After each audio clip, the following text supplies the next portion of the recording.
Malaysia juga menghadapi cabaran yang agak getir. Kadar pengangguran di Malaysia adalah di paras 3.9%. So, isu yang tak settle-settle di Malaysia lagi adalah pengangguran. Pengangguran meningkat kepada 5.0% pada bulan April 2020. Mustahil ke kalau kita nak lahirkan usahawan sebenar melalui pendidikan tinggi? Kalau kita tengok artikel tentang situasi di Malaysia, ada 200,000 graduan yang tak ada kerja. Disebabkan teknologi yang berubah, perubahan ekonomi, perubahan pemikiran generasi baru, education yang dulu tu mungkin tidak lagi bersesuaian. Dan mengikut anjuran Jabatan Perangkaan Malaysia pada 14 Mei 2020, kadar pengangguran dijangka akan meningkat.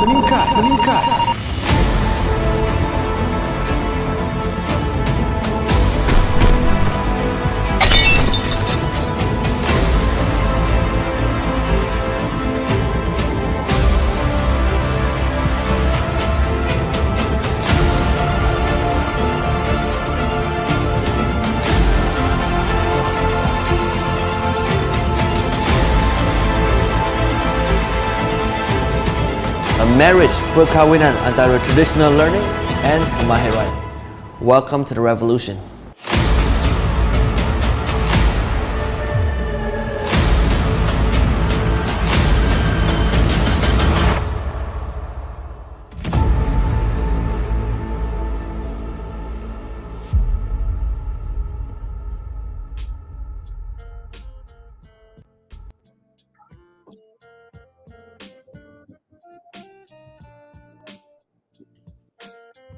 Good morning, guys. Good morning, Farah, Safwan, Shaban, Fatin, Zati. Hey, Selamat Raya to you all. All geared up for the long holidays. Well, some people ask me, hey, why are you talking about food and nutrition just before the holidays? And I think that's precisely why I brought this topic up just before you guys go and indulge in the food, right? I remember once I was listening to Anthony Robbins. I think I may have mentioned his name before. And to me, he's like, I follow a lot of his teachings. And there's once he actually said in one of his program in Getting the Age Out of Life, he said, do you notice that people always fall sick right up from Christmas and New Year? Now, of course, this is talking about the context from where he is from, where this is when people are having holidays, people are partying, people are eating, indulging. So similarly as well in Malaysia, I think Chinese New Year, especially for me, Christmas also for me. Well, I think Hari Raya also for me, Deepavali also for me. I think I'm a pure Malaysian where I try to celebrate every single festival just in order for us to eat, right? But what I do notice is that he's so right when people fall sick or whenever after the holidays they can't go back to work, meaning that their body feels lethargic, the body feels tired.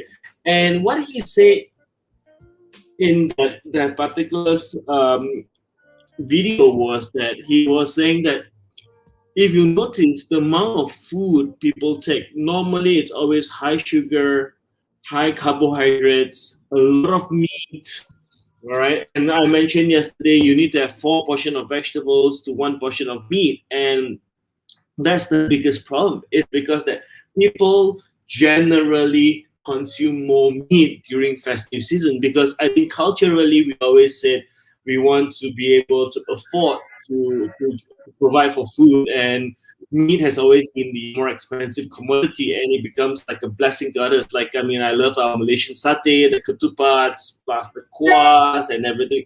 Every single thing is just so yummy. But if you're going to sit down and really to calculate the amount of acid that you're going to consume in your body, that's going to make your body feel lethargic, then maybe you want to take a step back. Now, I'm not saying that don't eat. I would just say eat in moderation as well as how to balance. There was a nutritionist where I I met before, right? This new particular nutritionist, he said, trust me, he's like 50 over years old, 60 years old with big muscles and really strong and fit. And I asked him, sir, do you go to the gym often? He said, no, I've not worked out in 5 years. But I said, how do you look so good? Well, he said, basically, it's how I watch my diet. He said, I will indulge in ice cream whenever I want. I looked at him, what? You just said no acid, right? No, he said, never said no acid. He said, indulge in the food he wants, but yet at the same time, he would take the balance, the alkaline stuff, and pump it into his system. Therefore, the pH level of his body becomes more balanced. And like yesterday, we were talking about, we love coffee, right? So coffee is purely acidic. If you put in milk, it makes it even more acidic. Then that's what you have to do. We need to flush ourselves with enough water. Now, yesterday I did mention about drinking 8 glasses of water, etc. But let's put it this way: every single man needs about at least 2.5 to 3 liters of water, depending on your lifestyle. If you work out a lot, please drink more water. Don't wait until you're thirsty before you drink water. That's the really main key. Danish, hey, Sophie. So what we are saying is that the type of water as well plays a very, very important role. Always watch the pH level of the water and make sure it's alkaline based and not acid based. And I don't sell any water machines or whatever it is, but I've done this test before. I've taken different brands of mineral water bottles as well as different filtered waters, and I take I'm not sure what's it called in English. It's a test where you can do the acid test. In Malay, it's kertas litmus, where you dip it in and you know whether it's acid or is it alkaline. One of the ways I realized that it's easy to cheat in terms of eating more meat is to drink more alkaline-based water, and therefore it will definitely flush out through your system. And the other thing is about working out. It's a must, and we talk about what type of exercises. Now, exercise is one thing. There are lots and lots of different so-called recipes of exercising in the market where you can YouTube it out. There will be apps. There's one that I particularly like, which is our partner was actually created something called shadow boxing. You can go to YouTube and Google out Busy Fit Colin Berry shadow boxing, and you can follow his steps where he actually lost about 16 pounds in a month by just boxing. The key is to get ourselves to exercise and move. That's the main thing. I spoke to my personal trainer a long time ago, and he said that people want to lose weight, but people are not willing to move. And one of the jokes we always have is that, when people go to supermarkets and shopping malls, they always want to park nearest to the entrance. And the best part, I've seen so many people who want to park nearest to the entrance to go to the gym.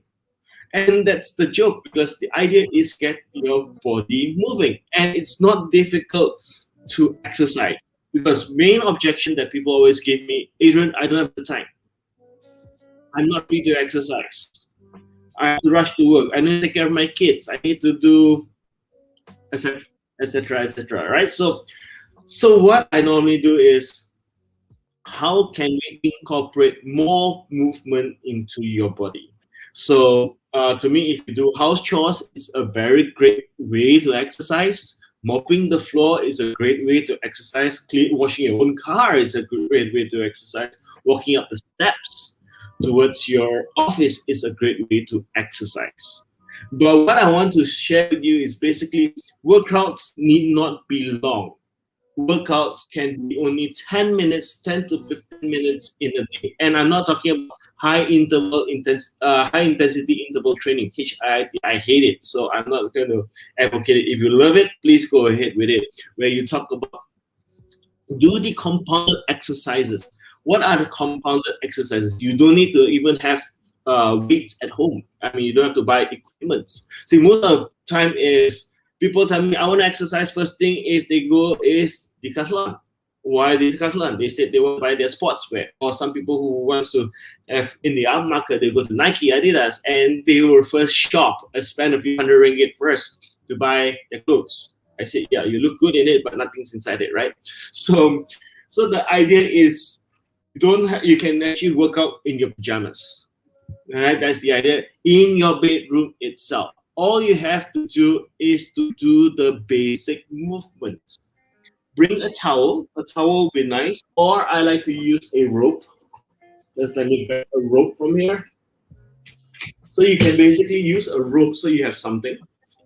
And all you need to do is perhaps just push it up. All right.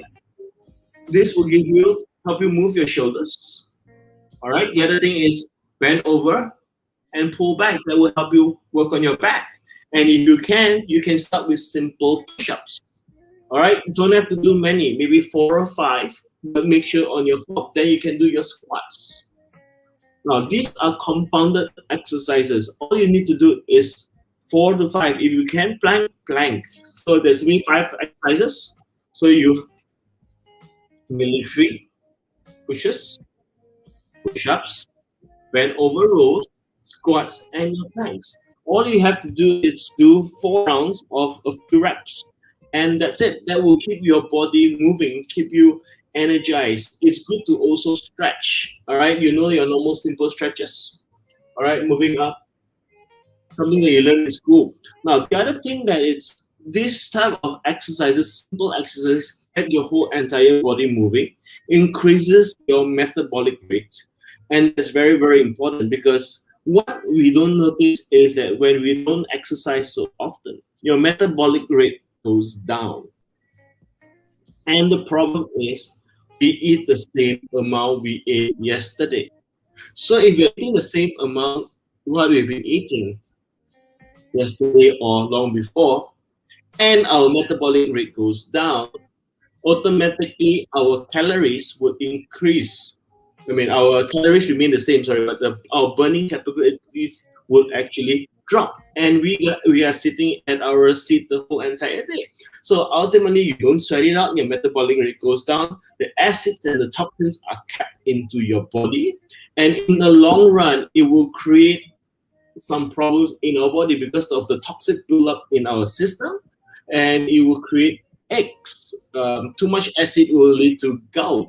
I mean, a lot of different factors. So the thing here is this, my friends, remember to hydrate yourself. Hydration is the very key, and hydration doesn't come with drinking coffee or tea. Hydration comes with drinking pure water, or if you can, 20% of juice, pure juice, 80% of water in a bottle. It helps your body absorb the water even better. Right? So a lot of hydration. Yesterday I mentioned 1 portion of meat, 4 portions of vegetables. Make sure you eat loads of it. Space out, don't overeat at one go. Basically, always munch. Some people feel that they can do things like intermittent fasting. If it works for you, please go ahead with it. But it doesn't work for everyone. Let's say you've got gastric problem, etc. Please don't try something so radical first. The other thing that I will most well leave you off with is be careful as to the things that we consume, in the sense that every single person's body reacts differently with different things. If you want to know what works for your body and make you feel good, you can go through a very simple exercise where you get rid of rice, soya, milk in general, sugar stuff, of course, fizzy drinks like Coca-Cola and all that, or other carbonated drinks, Pepsi, whatever, no specific brands. You remove all of that from your system first. That means you don't drink it or consume it. Then what you do is you start introducing it back. What you realize is that some people like me who are not very keen on milk, your body will react lethargically when you consume it. Or some people just couldn't take soya. I mean, it's things that we do not actually know that happen. And always remember one thing, my friends, always do your periodical checkup as well, because if you're feeling tired, although you're looking nice and slim, chances are maybe you're not having enough rest, enough sleep, too much acid, or also check your visceral fats, because I know a lot of people that they are very slim on the outside, but generally they carry a lot of visceral fats as well. So it's things that you need to do to get rid of it, right? So that's mainly it. But remember, Hari Raya time, always super hydrate, go slow on the meat, go slow on the kuah, all right? Maybe rice if you need to, but smaller portions, but you can eat more and more as it is. All right. So as we come back, there's a little bit of tips and techniques on your health and how you feel your body. All right. Remember to exercise. That's all I'm gonna say. And when we come back next week, will be my final week doing this with you guys. We're gonna talk about how to recover your business post-COVID. All right. So it's going to be 4 to 5 day part where we talk about each and every part every single day, how to build a business post-COVID. All right. So now that we actually know how to manage our body, it's time for us to go out there to build the businesses. So till then, all right. Happy holidays, Selamat Hari Raya, guys, and till we meet again next week. Goodbye. Have fun.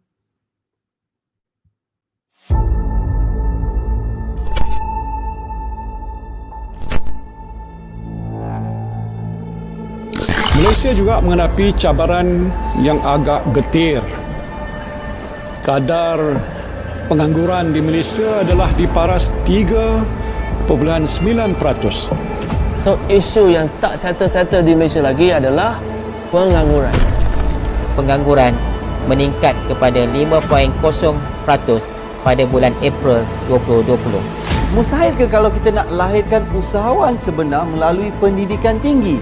Kalau kita tengok artikel tentang situasi di Malaysia, ada 200,000 graduan yang tak ada kerja. Disebabkan teknologi yang berubah, perubahan ekonomi, perubahan pemikiran generasi baru, education yang dulu tu mungkin tidak lagi bersesuaian. Dan mengikut anjuran Jabatan Perangkaan Malaysia pada 14 Mei 2020, kadar pengangguran dijangka akan meningkat.